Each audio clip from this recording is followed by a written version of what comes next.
Beauty ni Min Chae-wong, ang leading star nila doon. At today, tuturuan ko kayo kung paano ma-achieve at ma-recreate tong look na to sa bahay nyo gamit ng makeup.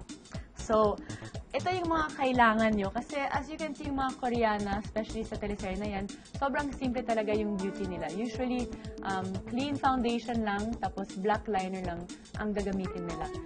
At ang model namin today si Sheena na as you can see, maganda yung skin niya. Mukhang Koreana din. So, start na tayo sa concealer.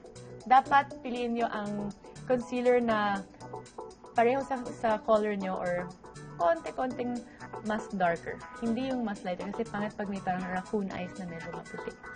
Okay, look up.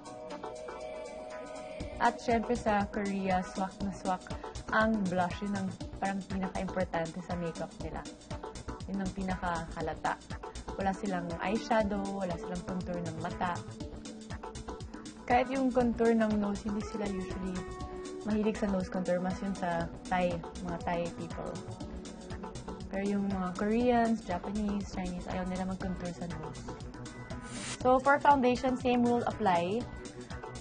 Dapat one tone darker than your skin tone or same.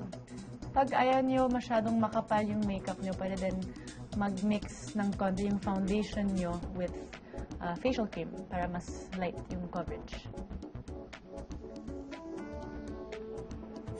Pag light yung foundation nyo, pwede nyo bawiin sa powder. Kung mas darker yung powder, kung may dark pigment, then mag-work din yan. So there, set na yung foundation. Ngayon, simple lang.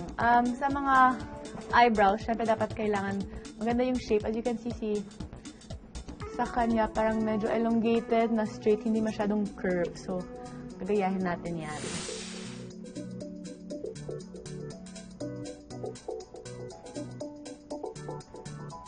I won't emphasize yung arch too much kasi yung sa picture wala masyadong arch.